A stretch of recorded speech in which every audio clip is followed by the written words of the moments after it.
अस्सलाम वालेकुम नाजरीन, उम्मीद करता हूँ आप सब खैरियत से होंगे। इंसानी फितरत है कि वो अकेला नहीं रह सकता। इसके लिए वो समाज, माशरा और रिश्ते बनाता है। दो तरह के रिश्ते होते हैं। एक रिश्ते अल्लाह ताला ने बनाए होते हैं, ये खून के रिश्ते होते हैं। इसमें माँ बाप, बहन और भाई होते हैं। दूसरे रिश्ते इंसान ख़ुद बनाता है, जिसमें दोस्त, अहबाब, महल्लेदार होते हैं। इंसान सारी ज़िंदगी इन दो तरह के रिश्तों को साथ लेकर चलता है। आज के दौर में लोग अक्सर ये गिला करते हैं कि लोग अच्छे नहीं होते, लोग बेवफाई कर देते हैं, या देखिए कि मैंने किसी के साथ अगर नेकी करता हूँ वो आगे से मुझे तकलीफ़ ही देता है।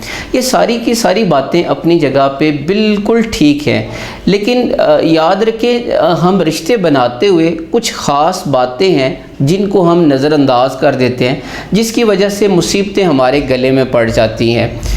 अब याद रखें, सबसे पहली जो बात है, आप किसी के साथ जब कोई रिश्ता बनाएं तो वो रिश्ता जो होना चाहिए, बनाने से पहले आप उसकी अच्छे तरीके से जांच पड़ताल कर लें कि कोई क्या है, उसकी फितरत क्या है, उसकी आदत क्या है। जब ये सारी चीज़ें आप देख लें, उसके बाद ये रिश्ता बनाएं और उसके बाद सारी ज़िंदगी फिर उस रिश्ते को साथ लेकर चलें। कभी ज़िंदगी में अगर ये महसूस हो कि जिसके साथ आपने रिश्ता जोड़ा वो नालायक और नाअहल है, तो आप ये ज़रूर सोचिएगा कि इस नालायक और नाअहल के अब आप ही लायक हैं। अगर आप भी इसको छोड़ देंगे तो वो अकेला हो जाएगा। रिश्ते बनाते हुए आपने कुछ बातों का ख़ास ख्याल रखना है। उसमें सबसे पहली जो बात ये है कि आप किसी के साथ भी जब रिश्ता बनाते हैं तो वो खुलूस की बुनियाद पे होना चाहिए। हम गलती ये कर देते हैं कि हम किसी दूसरे इंसान का घर, उसकी गाड़ी, उसके स्टेटस से इंस्पायर हो जाते हैं। जब ये सारी चीज़ें, इनको हम स्टैंडर्ड बना के जब हम किसी के साथ रिश्ता बनाते हैं तो बाद में हमें मायूसी होती है। दूसरी बात याद रखें कि आप दूसरों को इज़्ज़त और मोहब्बत ज़रूर दें। Respect is an investment. जब आप किसी दूसरे को इज़्ज़त देते हैं, दूसरा इंसान भी फिर आपको इज़्ज़त देता है। मेरे पास अक्सर लोग आते हैं जो ये कहते हैं, गिला करते हैं कि हमारी कोई इज़्ज़त नहीं करता। मुझे समझ आ जाती है कि इस इंसान ने किसी इंसान को, दूसरे इंसान को इज़्ज़त नहीं दी होती। जब दूसरे इंसान को इज़्ज़त नहीं दी होती तो दूसरा इंसान भी फिर इज़्ज़त नहीं करता। तो आप जितनी ज़्यादा दूसरे इंसान को इज़्ज़त देंगे, दूसरा इंसान भी आपको फिर इज़्ज़त देगा।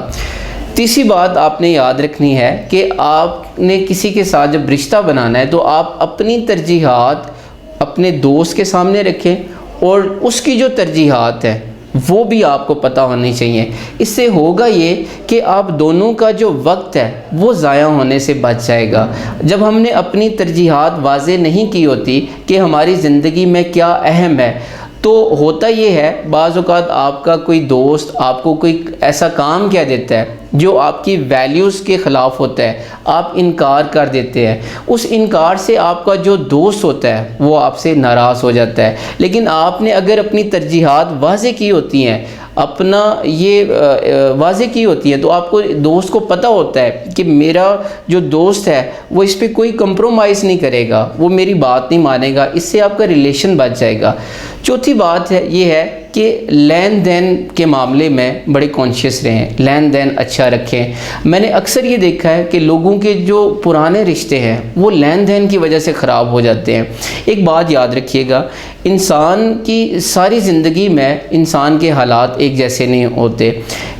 एक इंसान को दूसरे इंसान की ज़रूरत पड़ जाती है, तो इसमें कोई कबाहत नहीं है। लेकिन जब आप किसी के साथ लेन देन करें तो उसमें वक्त का तयन ज़रूर करें कि ये अगर लोन है या ये जो कर्ज़ा है ये किस वक्त तक वापस करना है। और इसमें दूसरे इंसान को भी चाहिए कि इस बात का ख्याल रखे कि मेरे ऊपर मुश्किल वक्त था, इस मुश्किल वक्त में इस दोस्त ने मुझे कर्ज़ा दिया या कोई लोन दिया, तो मुझे वक्त से पहले या वक्त पे उसको वापस कर देना चाहिए। बड़ी दुनिया ऐसा नहीं करती, अब लोन ले लेती है फिर उसके बाद रिलेशन ख़राब कर देती है। एक बात और कि रिश्ते में कभी भी शक और बदगुमानी नहीं होनी चाहिए। शक और बदगुमानी रिश्ते को इस तरह ख़त्म कर देती है जिस तरह दीमक लकड़ी को ख़त्म कर देती है। किसी की नीयत क्या है, किसी के दिल में क्या है, ये अल्लाह को बेहतर पता है। آپ بدگمان نہ ہوں، آپ یہ جاننے کی کوشش نہ کریں، آپ خود ٹھیک رہیں۔ اور لاسٹ بات یہ ہے کہ کسی کے ساتھ بھی ملیں تو مسکرا کے ملیں، مسکرا کے ہاتھ ملائیں، گلے ملیں۔ جب آپ کسی کے ساتھ مسکرا کے ملتے ہیں آپ کی اچھی ایک ریپو بلڈ ہو جاتی ہے، آپ جو ہے آپ کا جو ریلیشن ہوتا ہے وہ مضبوط ہو جاتا ہے۔